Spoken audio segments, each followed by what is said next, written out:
Hello, in this video, I'm going to give you a quick overview of how to use Google Analytics, what are the core metrics, and how you can use the reporting and all the features of Google Analytics to get started. So as you can see, here are the sessions. You can look at Google Analytics real-time data, you can look at audience data, and you can look at the acquisition and behavior. So let's dive into the audience first. For example, in the audience section, they talk about there's all these metrics called users, new users, sessions, the number of sessions per user, page views, and pages per session. If you are looking for data on a new site, I would definitely recommend looking at these 8 metrics here: average session duration and the bounce rate.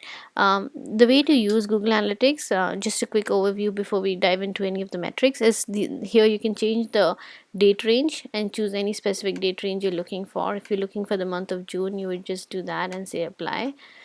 Or you can and then here you in the graph you have the choice of doing hourly, daily, weekly, or monthly. So if you're looking at a weekly data for the month of June, you can just look at, for example, now we're seeing the users.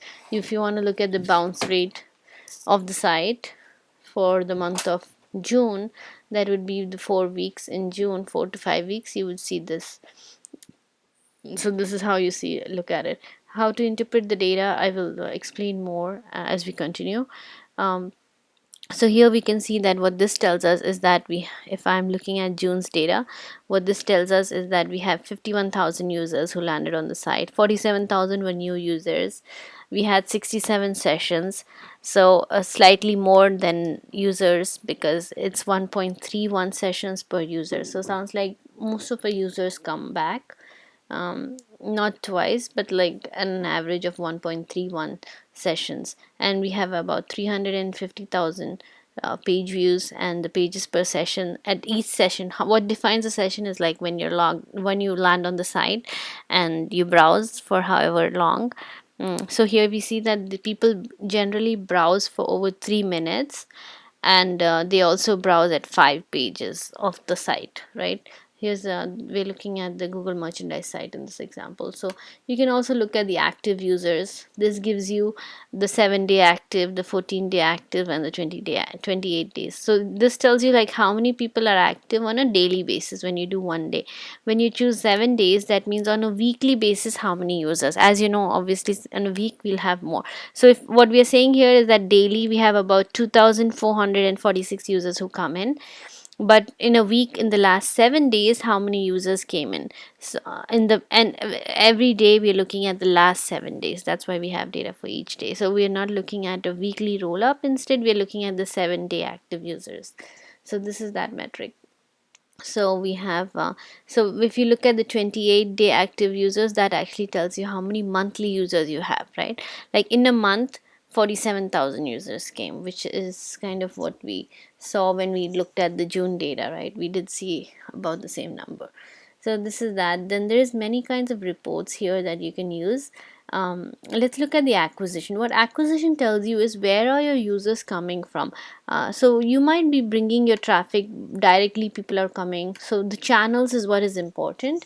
They might be coming directly, or they might be coming through paid search. Paid search is where you actually did an advertisement or something, and or display advertisement, or from affiliates, or they might be coming from referral and other.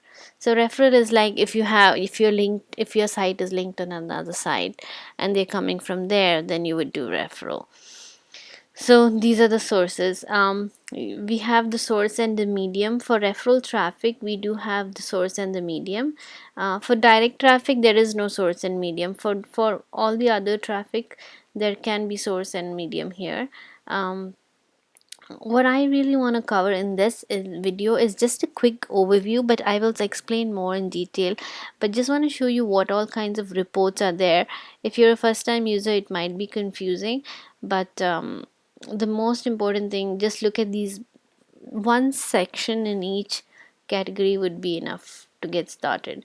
And then there is in the behavior, you can see like which pages are they visiting the most. Like if you look at the all pages report and site content, it tells you like people are coming to the home page. 58,000 people came in the month of June, right? Same date range, June 1st to June 38th, right? Things like that. And they here's how many people went to the basket. 25,000 of those went to the basket. And the store.html page, how many people went. The sign in page, how many people are signing in. So out of the 58,000 people, 10,000 people are going to the sign in page. So this is what this tells us. My most important thing that I really liked is, and I didn't know how to use Google Analytics the first time I joined.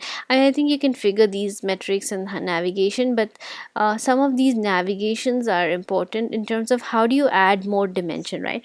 This is the page, but what was the source of the page? For example, if you want to add another dimension, you add it here, okay? So these are all the direct, the source. And if you want to remove the column, there is a X over here, you just click that to delete it.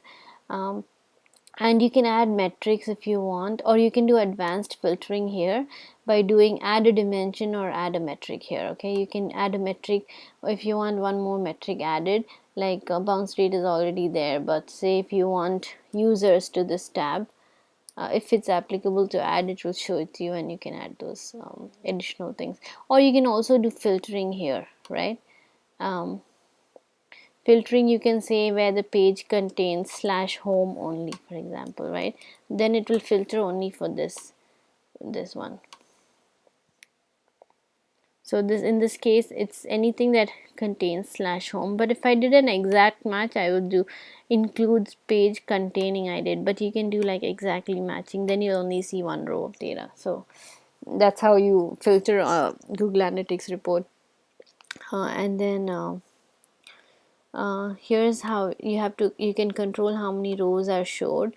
Another thing very important to notice is if you want to build your own reports, you can go to customization and go to custom reports. The reason you might want to do custom report is if you want more than 2 dimensions, it's not possible to do in these reports. In these reports, if you start with a landing page and you want to add some 3 more dimensions, you cannot do that. But in a custom report, if you come here, you can do that. So this is a custom report, and you can add things over here, as in you can say, you can title the report, you can add a, you can do a flat table and add many dimensions. For example, I want to see like for a given source, right, on a monthly basis, how much is it, how many users are coming, right? So I can add more dimensions called month of the year, right? So a source month of the year, I want to see how many users are coming, so I would do this, and then I can just save it and run it, and then this will tell me like in each source for that specific month of the year how many users came in. And you can do many multiple dimensions like I mentioned, and you can go back and edit your report here. And so these are the common things you can do to navigate in terms of just the navigation for Google Analytics. I will continue explaining more in terms of what I do and how I use Google Analytics for my customers. And feel free to comment and reach out to me if you need any help.